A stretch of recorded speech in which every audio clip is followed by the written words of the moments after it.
For me, Jamie Smith looks like a man who's had too many vodka Red Bulls and wants to leave the party. Umpires, they look at techniques as well. So they look at like, well, hang on, if he gets hit on the pads here, there's a good chance he's bang in front. Lads, I'm going to have a bat.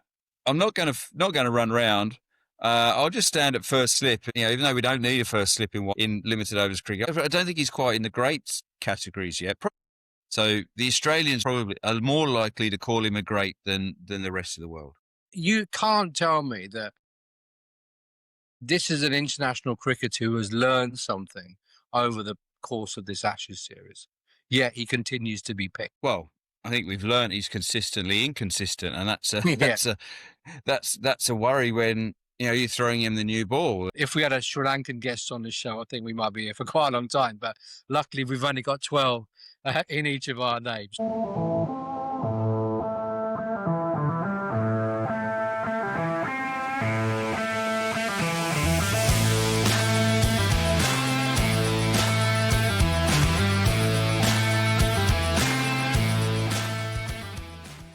Jones, you look like you got your school stuff back on again, I think, or was that Kent stuff? But I know school starts again today. And I'll tell you what, to crowbar a beautiful cliche in, Travis Head handed out a lesson to England yet again today. Oh, disgusting. Do you like it? And it's only 7 in the morning, so that's decent, isn't it? That's part of the reason why I've got this on, because obviously I was coaching yesterday afternoon with the Kent women, and because you're making me get up in the dark and I can't see anything, this was the nearest bit of clothing. But you're right, it's that dreaded day where teachers sort of go back to school, the inset. There's no actual students in, but we traipse our way in and we sit in a big hall and for a few hours, and we get talked at, and then we get ready for the actual students coming back tomorrow. So reality's back, mate, and well done on the Travis Head bit. I'll give you that one. Thank you. Yeah, well, let's do another one. Reality's definitely set in for England's bowlers. I mean, Matthew Potts came in today for the injured Gus Atkinson, and he's gone round the park. Carse, who's provided zero control for England, and we've talked about him before throughout this Test series. Yes, played 5 Test matches now. Their combined analysis, 16 overs. These are England's opening bowlers, right? 16 overs, no maidens, 0 for 101. I mean, that and there's other people to talk about, obviously, but fundamentally, England, it's been the same every single Test match. It's worrying going forward, that is for sure.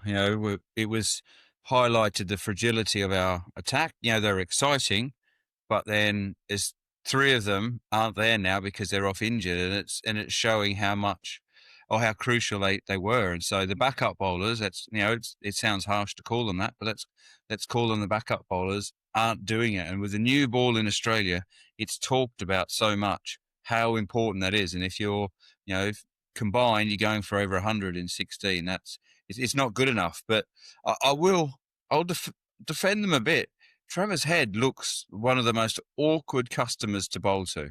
The way he plays, the way he, from really tight where a lot of batsmen would probably straight back defend it, he's managing to carve them through and over the offside, over slips, and then your margin is so narrow with then when he tucks you off your hip or he pulls you and cuts you. So for someone like Potts coming into the series, and you can talk all you like about bowling to Travis Head in your plans, and I think, and it even showed with the frustration Ben Stokes has bowling to Travis Head. He looks a very annoying person to bowl to because of his technique. It's unique, and on the back of that, England quite haven't come up with a way to bowl to him yet. But Carse has had 5, more, 5. How many? 4. This is the 9th time potentially he's bowled to Travis Head, and yet bowls the same thing over and over again. And Travis Head just goes, "Oh, okay, cool. I'll just do the same thing I did before, and I've now got 500 runs in the series." I mean, all right, Matthew Potts, I get he hasn't played Test cricket, and he just been bowling in the nets and whatever. But Brydon Carse, I mean, you can't tell me that this is an international cricketer who has learned something over the course of this Ashes series. Yet he continues to be picked. Well, I think we've learned he's consistently inconsistent, and that's a Yeah. that's a worry when you're throwing him the new ball, and sometimes that can work in terms of batsmen not getting into rhythm again. But at top class stuff on good wicket, batters are going to look at that and they're going to talk about it and they go, well, let's just sit tight on this guy, because the bits that I watched this morning, it was very much, it was to both batters and especially to Marnus. Marnus would leave, get a half volley, hit it for 4. It was almost like, okay, let's leave the good one because it won't be long before a bad one, and it's something that he's clearly got to work on, because the hierarchy like what he does. There's something they believe that he offers, and so he's going to keep getting picked, and so he has to go away and work, whether it's technical. That's something that the bowling coach, if they've even got one out there, has to work on. And so that's the thing now. He's been given a run of 5. He's shown that he's very inconsistent. He's tall. He bowls a decent pace. He has to work on consistency, because you compare him to Josh Tongue, and they're night and day, aren't they? Tongue comes on and he just hits it straight away, and he puts the batters under immediate pressure. And that's what we want from Bryden Cast, but it's not happening at the moment. Yeah, I mean, when we talk about consistency, Michael Neser, he was an outlier, wasn't he? Everyone talks about Starc, Hazelwood, Cummins, and Lyon as the 4, and then obviously Hazelwood's not played. Cummins, they've just rested. Starc's played everything. Neser and Boland have played more than probably they thought they were going to do, and they both bowled very well. But Michael Neser's taken like 16 wickets, I think, across. He's taken a 5 for, and again took 4 for today, and he shows how him and Boland show how England should be bowling. And again, keeping my beautiful school theme going, again, they're schooling England's bowlers. They're sitting there saying, this is how you need to bowl. Yet England's bowlers just don't do it. They just think, I don't know whether they think they're better than that, or whether they think it's boring or it's not entertaining. It's a Baz McCullum thing, and let's entertain. Yeah, but you're losing matches. Can we put the entertainment back in the box, please, and actually start bowling proper lines and lengths so that we can win some games? Yeah, Michael Neser, I'll carry on with your school thing.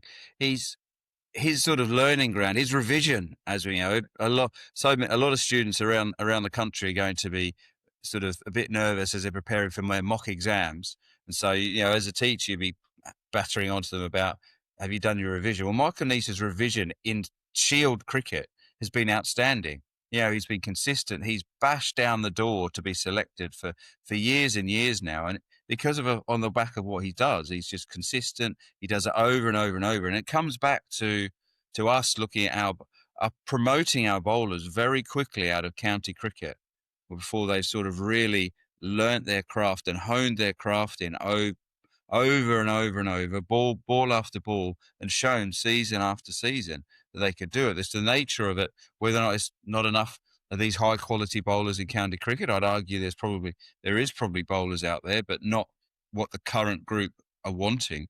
And so Neser has been outstanding in all forms of cricket. And so when he comes up to play Test cricket, it's not a big thing for him, because he just goes, well, I'm just going to do what I do, because I'm so confident I could run in and shut my eyes and hit a length. And so he's been rewarded, and this is his reward for probably quite a few years of frustration of not being selected.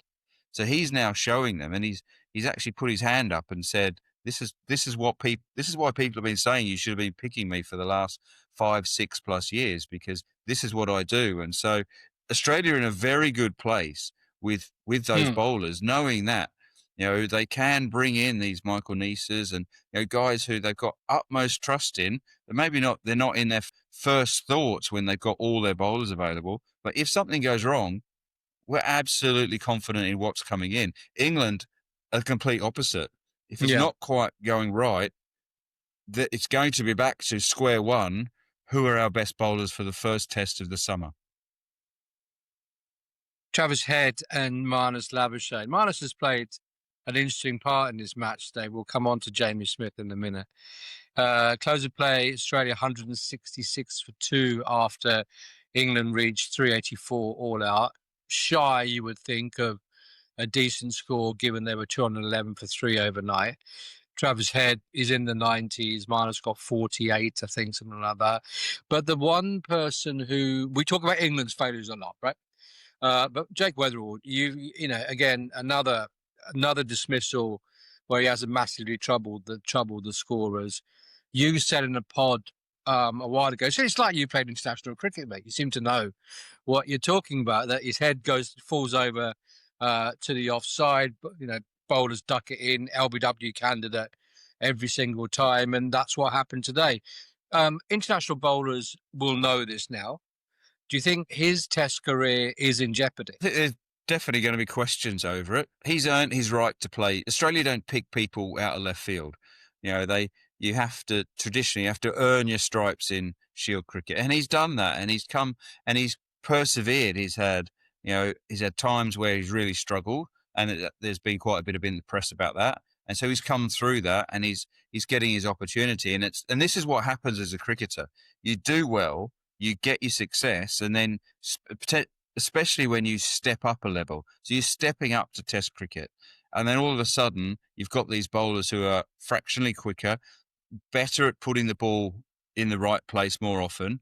And so then they find a weakness, and then they just don't let it go. And so where Weatherall's at is needing to sort of have a look at that. It's interesting because me as a coach looking at him, if I had a young player with the way that he shapes up to it, with that really low crouch, head way outside your body, you would be sort of twitching at that and just going, just don't like it, because how are you going to that straighter ball coming into your pads? You almost, by getting outside, you create a blind spot, and so trying to access that, and batting's all about your ability to access the ball.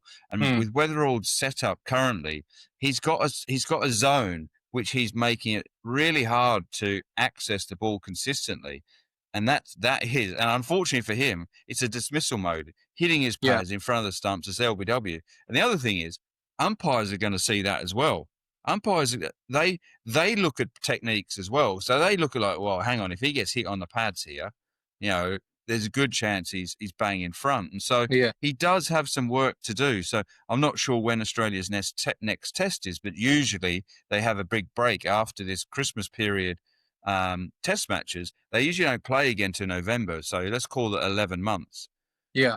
That he's got that time to go away and work on it, play a little bit of Shield cricket, and hope that he'll be picked for their next test match, because it's an issue for him if he wants to be consistent and stay at this level. We always talk about Harry Brook, and we need to just quickly talk about him today, because overnight him and Root were well set. I think it's like his 5th ball or something this morning. He has that. It's a shot that Joe Root plays, but in England, and I think the bounce is probably the difference here, where there was, he just basically guides the ball to Steve Smith, who takes the catch low to his left. It's poor shot selection from Harry Brook, and we've said this time and time again. And when Joe Root hangs up his bat, gloves, pads, and everything else, Harry Brook has to be that man in the middle order that takes on the mantle of being England's glue. Do you think he wants to do it, or do you think he just wants to be this free-flowing Kevin Peterson-esque batsman that is going to entertain and score big runs? I think he absolutely wants to do it, and we've seen that with his press conferences. And he had a go at himself for it. He said it wasn't good enough, and he's addressed it, and he has scored runs. I'll say today was poor execution rather than selection, and the difference. Okay. And why I'm saying that is that when you rightly said how good Joe Root is at that shot, and it's a huge scoring area. The difference is throughout Joe Root's career and innings is where the way he plays it, and he plays it right under his eyes, and it's almost like a defense. It's a tight, really controlled shot. Harry Brook today just flirted with his wrists. And so he offered half a bat, and that's what cost him today. There was a big area, it was a big scoring area, and Root showed that. But Root's control of shot was far superior to the way Harry Brook, and that was an early in, like I say, early innings in terms of the restart to this morning, that was a method that as a batter you've got to be really aware of, is that you're not flirting away from your eyes. You're under your eyes. You're in control. And that was Harry Brook's issue today, that it was his execution rather than his selection, because there was a run scoring area there. He didn't get his head over it, and he didn't get right over the ball and watch it. He just last minute, it did move away a bit so it took it from the line that he thought to then he followed it with his hands. So he showed to me in the last few test matches that he wants to take on that role. And he's done what we've asked for. He has shown a level of analysing what he's doing and improving throughout this, and I think it'll be good for him in the future. He's copped some backlash. Up until now, he was the wonder kid. And this series, he's actually got a bit of heat for the first time probably in his career, and then it's forced him to look at himself, and that's all we've wanted out of this whole series: is have a look at yourselves, improve, be better. And I'll say Harry Brook's done that. Yeah, I think that's probably fair. Talking of control, or complete lack of any control, we're going to come to Jamie Smith. Kate, who you remember, friend of the show, she sent a message yesterday to say that she had been chatting with her brother about yesterday, day one at Sydney, and her brother had floated the idea that the CEO of Cricket Australia, Todd Greenberg, and Steve Smith were mulling over the wicket, if you like, and the brother thought that, or suggested that Smith had been requested, let's say, by Cricket Australia to keep the game going for 5 days. This is off the back of our episode yesterday about cash over cricket. Now, who would think that the way that Steve Smith thought to keep the game going for 5 days was to bring Marnus Labuschagne on to bowl medium pace half trackers? Let's just keep the game going and whatever.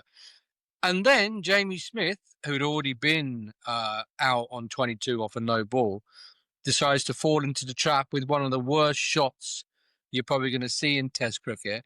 For me, Jamie Smith looks like a man who's had too many vodka Red Bulls and wants to leave the party. Yeah, well, there's a bit there with this Cricket Australia sort of trying to. Michael Vaughan was very vocal on that as well, wasn't he? And so surprised me. Yeah. And so in terms of that, Marnus, there was actually a bit of a clip going around before the Test match, wasn't there, of Marnus bowling in the nets and bowling a bumper, and actually over the last few years he's gone away from his seam, gone away from his spin, sorry, and he's become this. He's become this, and he's a pest. He's a pest, and this is exactly what he wants to do. That situation, Marnus, come in and be annoying, come in and bowl bumpers, and it's actually what I'm seeing a bit of, and what it's a bit of a big call is that Jamie Smith doesn't like the short ball, and what we're seeing is when we see shots like that, it's from a if you don't like it coming in there, you're not comfortable just to sit there, duck, sway, move, take it on, and when you do that, you don't give the opposition any sort of glimpse and any sort of hope that they're going to get you out. As soon as you, as a batter, as soon as you offer control of a situation, the opposition captain is going, all right, he's got that. That's not really going to trouble him. What's my next move? But what they do is they send it through past his nose, and Jamie Smith flaps around at it, and the opposition captain and bowlers just go, happy days. He's doing exactly what we want. And, today there was no one. If there's the old-fashioned, if there's a circle like there is in limited overs cricket, other than the keeper, there was no one within that. So as a batter, you've got to look at that, don't you? You've got to look at that and going, well, okay. But Jamie Smith just almost falls for the bait every time, and I think it's a bit of a thing about he doesn't particularly like it up high and up short, which again, opposition bowlers around the world are going to look at that and going to go, Jamie Smith doesn't like the short ball. We could do what we like when we bowl to him short. We can stick everyone out, and he's still going to take it on because he hasn't got another method to deal with it currently. to quote Corporal Jones from the BBC series Dad's Army. He don't like it up him, sir. He doesn't like it up him. Well, if he was playing county cricket, that's exactly the sort of chirps that, if anyone was close to him, which they weren't, that's the sort of thing when a batter comes out. You talk of sledging and stuff, and that's the sort of sledges in terms of you're putting the opposition batter off. Is that you'll be soon as Jamie Smith's walking out to bat, me as the quiet keeper behind the stumps will just be sort of saying to him, Smithy, good luck, mate. Get ready for the bumpers. They're on the way. And he's also, so then you want the batter to be thinking, oh my gosh, they're going to stop. They're going to bounce me again. What am I going to do? I don't like it. And so that's sort of stuff. So they'll just be, from the moment he comes out to bat, he'll be being told, get ready for the bouncers. And he's not coping with it currently. So Freddie's, was it? Watch the windows, Tino. Oh, you were there, weren't you? Yeah, mind the windows. Mind the windows. I was chuckling behind the stumps. And again, that's the situation. I didn't have to say a word there because I had Freddie doing what he does at first slip, and all I had to do was hang on to it and take the stumping. But that was a good moment. That was a fun moment. Yeah, it was funny, wasn't it? There's a bit of sledging towards the end. Ben Stokes had a little pop at Travis Head and Marner. It's a bit late in the day, but that must have fired him up because he then smashes Michael Neser one on the elbow towards the end. Poor old Michael Neser's bowled all day, gets sent out as night watching, gets smashed in the elbow. He's in a bit of pain. He's thinking, why did I do this? Who's a night watchman in your side? Do you remember? We generally send Hoggard out there. Because I think he perversely liked it because he wanted to go out there and irritate the opposition. Yeah. And he didn't have many shots. And so unlike I'm trying to think, what do they call Broady when he would go and do it? The Nighthawk. The Nighthawk. He would go out there and try and hit 50 as quick as he could. Whereas, Hoggy knew his limitations. And so he enjoyed it, and he just basically would just try and block. And if the ball didn't hit the bat, then happy days. But he'd be the one we'd stroll out there. And it was an interesting finish to today's play. The fact that Neser took that blow on the elbow, and you've got to get the physio out there. You've got to get him checked over. But then I couldn't quite tell if it was then started to rain or what happened because we came on to have a chat of this. Yeah. Yeah, they called them on and it was 0.1. So in that situation, England would still be thinking, hang on a minute, we've got 5 balls at this guy to try and get him out. He's been cleared to come and bat. So for me, that was a bit of an odd one. But Neser is effectively, he's done his job. He's protected the next batter in. And that's all you want your night watchman to do is, and there's been some comical times over the years where night watchmen have gone and they've actually ended up facing less balls than the batters you want to protect because they run at the wrong time and, all that sort of stuff, which but the reason you send out your night watchers is to take as many as the last couple of overs as they can and protect both the batsman that's coming in next and the current guy out there. So Neser's has done his job, and now tomorrow at the start of play, he'll just try and go out there and be irritating, bat for as long as he can, and let's hope we don't have a Dizzy Gillespie double 100 on our hands. No, we can't be bothered. You can't be listening to that 20 years later, can we? As we do with that and the late great Dean Jones' story about his double 100 in Madras, as it was called in those days. Australia finished the day on 166 for 2, 178 runs behind. They look well set to take a decent lead over England. Let's see what happens after that. So we're gonna start next week recording on a Monday evening and releasing on a Tuesday. This show, that is. I don't know if I told you that, but that's what we're doing.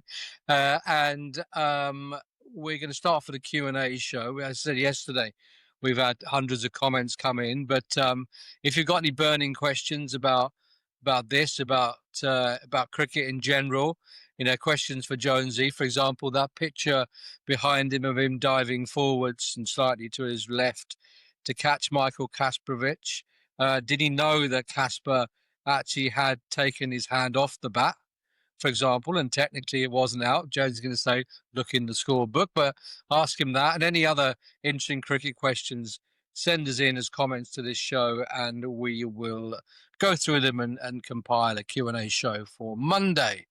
Right. Cop that. I need to keep doing this feature because I quite like it. And I'm going to ask you, Jonesy, as to whether Mitchell Starc, he's taken 26 wickets in this series so far as a leading wicket taker. Will he be remembered, Mitchell Starc, as one of the greats? Yeah, I think this is also the cop that is almost what you're lining me up to cop that with the, you No, I can be contrarian if you want. Because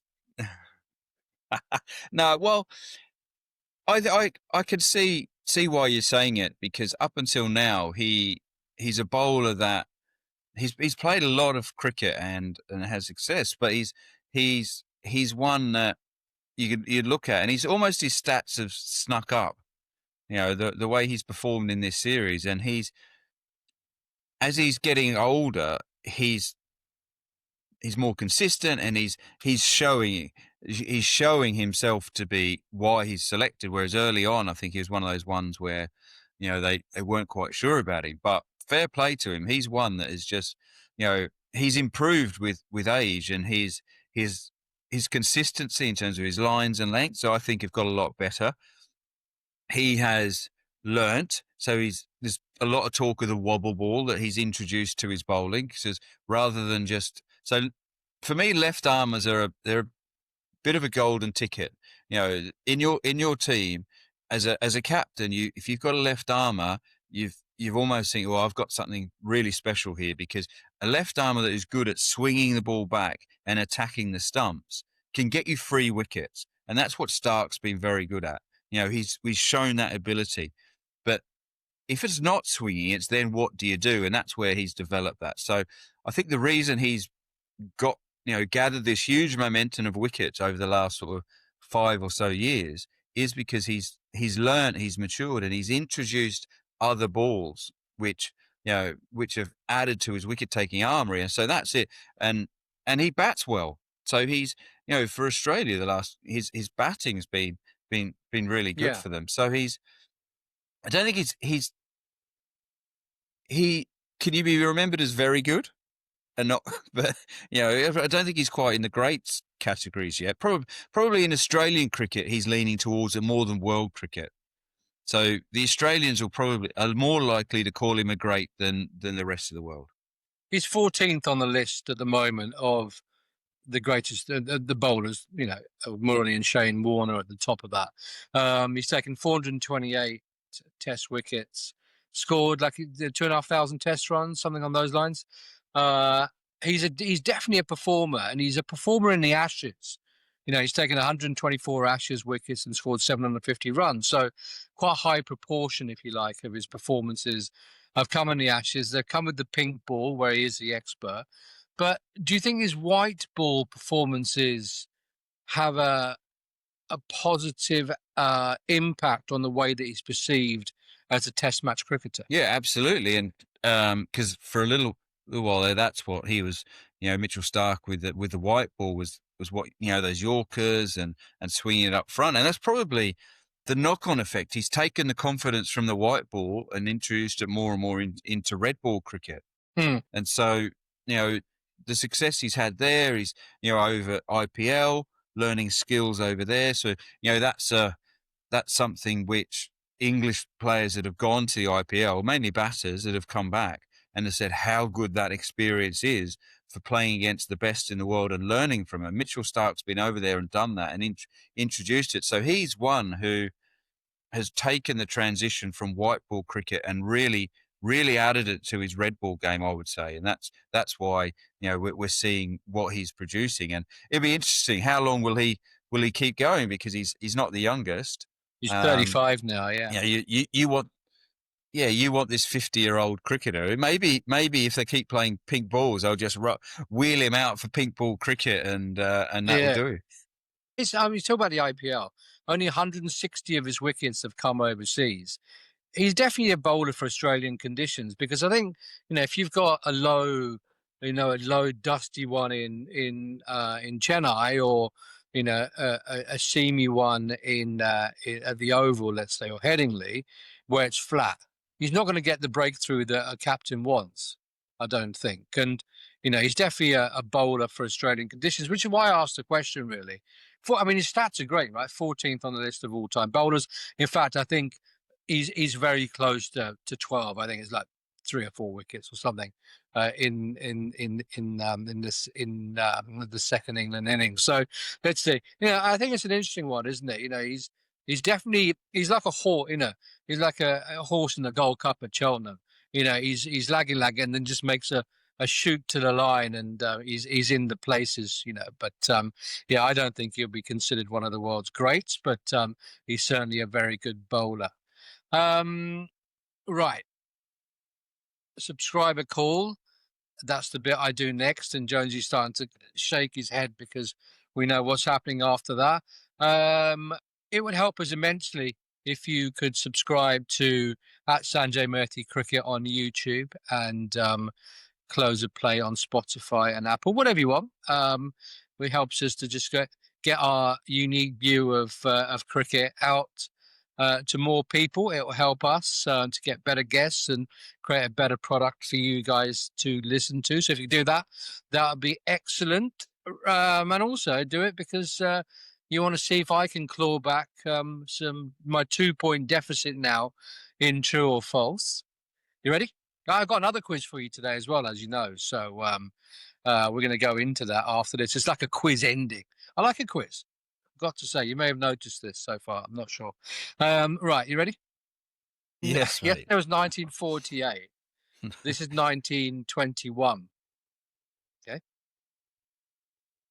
By the end of day 2 in the 1921 Ashes, by the end of day 2, where we are now, a total of 620 runs had been scored and 22 wickets had fallen.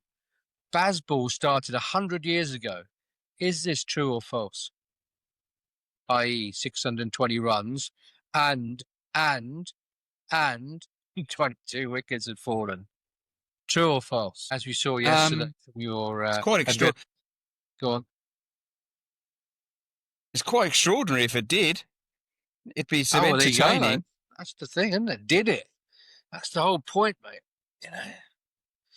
Warming Who the up. heck's got runs? If it's 22, I can feel a point coming up. 9-8, I can feel. If it's 22 wickets, 600 runs in 2 days, no one stuck around. There's no partnerships happening there. So unless someone has got 450 on their own and something like that. So false. Geraint Jones 9, Sanjay Murthy 8. It was true. Someone, and I should have written this down really, got 304 for Australia. So in the couple That's of days. good from you. Someone, yeah. Just something. I've researched this question to try to really annoy him, and then when it comes to the crunch, someone got some runs, mate. Unlucky. Yeah. It's look it up. Look it up if you're vaguely interested. It's one of those. It could well be another Roger Woolley moment. You never know. It's you mentioned the 50-year-old thing, and that came off the back of David Warner, who's 39 now, getting 130 not out in the BBL. I think it's the 6th joint highest score in the BBL. Do you reckon there'll ever be? I suppose it's more of a batter than a bowler. I know you said bowlers rolling out for 4 overs and whatever, but do you think there'll ever be a batter who will be aged 50 playing professional cricket? I can only be in one of the franchise formats. Can you see that? Well, this is one for you research, and for some reason, when you're saying that, I don't know how old was Colin Cowdrey when he was sent. He was not far off, was he, when he was sent out to Australia? But to answer you, no, not anymore. Really? Okay. No, because because the nature of it and the way that people selecting it and going forward is that that it gets to a point where the closest I've seen recently is a guy I played a lot of cricket with at Kent is Darren Stevens, and he was producing, and I think he was still sort of 42. He was still producing to a level, but there comes a point where we're looking in the future, giving opportunities, and so as I can understand why, because people are staying fitter for longer and what have you, but you've still got the fielding aspect of it, and in franchise cricket. So well, you got I like, you've got Chris Gale. I understand it, but no. You've got Chris Gale, who's probably 40, 41, I think, and still playing in the CPL maybe. And if you are, let's say you've had a decent Test career, and mid-30s batter, middle order batter, and you think, right, okay, I've still got it. I'm going to go play select franchise cricket. I'm going to open the batting or bat where I normally bat, and I'm going to field at slip. Then it's that you can see that's doable, can't you? I mean, with all of the nutrition and the fitness and stuff around nowadays, 50's young, mate. It's not like an old Colin Cowdrey or Brian Close or Ken Barrington and those sort of type of guys back in the day where they were old at 30. Tell me about it, mate. I'm 50 this year and I'm young. That's also what you've also described there. The way that you've set it up is incredibly selfish. What? Lads, I'm going to have a bat. I'm not going to run round. I'll just stand at first slip in, even though we don't need a first slip in limited overs cricket, I'm standing at here. And you know what? I don't think I'll bother with the warm ups. Just, I'll rock up when I want. I'll come with my pads on. Don't worry about that. I'll be ready. If you can just fling me a few, no. See, that's exactly the thinking that skews it, is that you think that someone can just do that, but if I was in that team, and that's, I'd be pretty, and you're grafting, and then you've got this old grey-haired person just, doddering out to the wicket and not having to do anything. Culture's a big thing in teams, and then, they'd have to be a pretty special person to get away with doing what you're proposing. Come on, you must have played with people like that in the past. Don't practice, don't do anything, and turn up or rock up and get a few runs. You'd have to name them, you've got a reputation. Well, no, I've played with some characters that have no interest in fielding. There's a lot of pure batters around the circuit. Absolutely hate it and would do everything they can to avoid fielding. That sort of thing. Yeah, correct. Yeah, exactly. I'm just, I've got to pop off to the loo, and 15 overs later, where you been, mate? It's, oh, well, yeah. So, read the paper. Plenty of batters, but but yeah, no, not quite to the level of what you're painting. I've got a challenge for you to finish this off. You'd have to do it now, because don't worry about me going to work, mate. It's all right. No, I know you don't like being put under pressure. Last minute. So what we're going to do is this. I've given, I like a title. This one, and we got Cop that. We got these great things. This one's called What's in a Name. Okay. Now there's a clue there. So what you've got to do for tomorrow is take the initials of your first and last name, which is 12 letters, so GER, etc. And then you've got to build me an international, a World 11, where the surnames of the players start with each of those letters. So your opening batter starts with G, his partner starts with E, first drop is R, etc. Right? So you've got 24 hours to think this up. So when you're sitting there being bored by the regulators, whoever's coming in, just have a little pad there and start thinking about who your name is. I'll help you, because you've got 12 letters in your name, and so have I, so that's easy.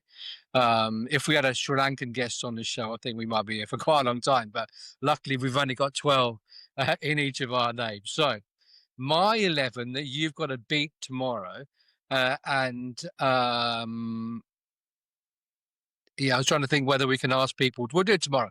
Ask people to think which of these sides is going to win a fictional close of play trophy. My side is. So My S is Sehwag. Good start.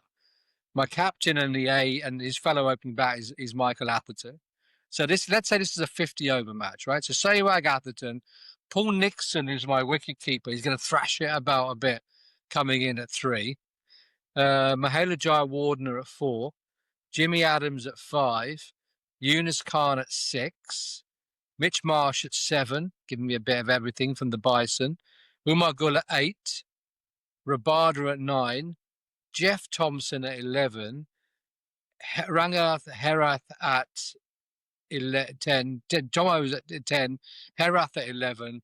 And Wakar Yunus is my 12th man. So Sehwag, Atherton, Nixon, Jayawardene, Adams, Yunus Khan, Mitch Marsh, Umar Gul, Rabada, Thompson, Herath. Mate, that's his side, eh?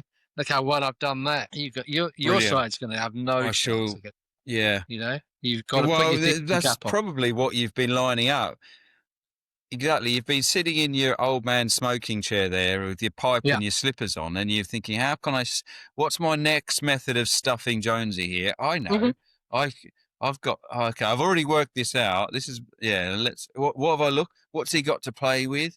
G's, A's, he's nowhere. Right, I'm done. So yeah, well done, mate. Thanks. So as I'm sitting in inset today, probably bit like I'll be in a classroom because they make us get together in small groups and do, I'd feel like a student for the day so at the same time, don't worry, Mr. Brown, my headmaster, Sanjay's just sent me a task.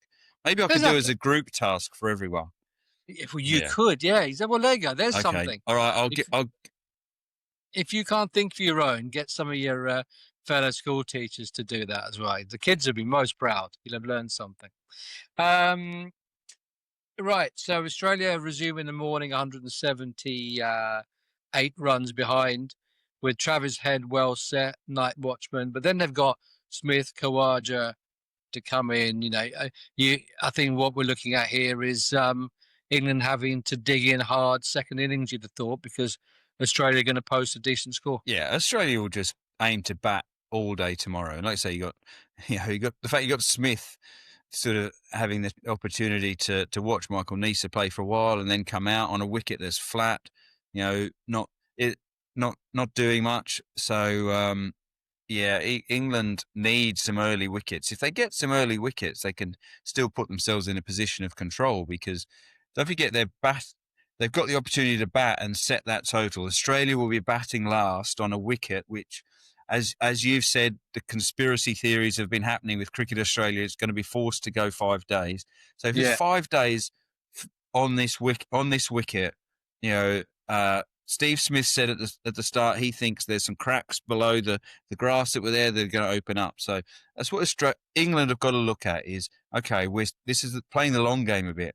We need Australia to be chasing a total on that 5th day and us making it as hard for them as possible. And that comes down to bowling well in the first session tomorrow. Yeah, so rather than laying into Jamie Smith in the change rooms, I'll be giving Carson Potts a bit of a rollicking for allowing the control to slip. Let's see if they can pull it back tomorrow, Jonesy. Enjoy your day actually learning something at school, and I will speak to you bright and early again tomorrow. See you then. Cheers. Thanks, Sanj. Bye, mate.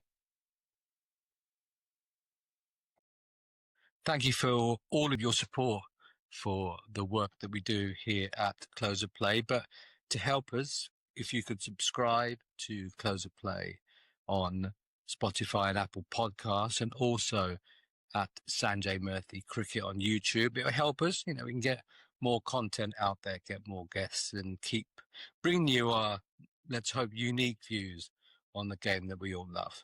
Thank you very much.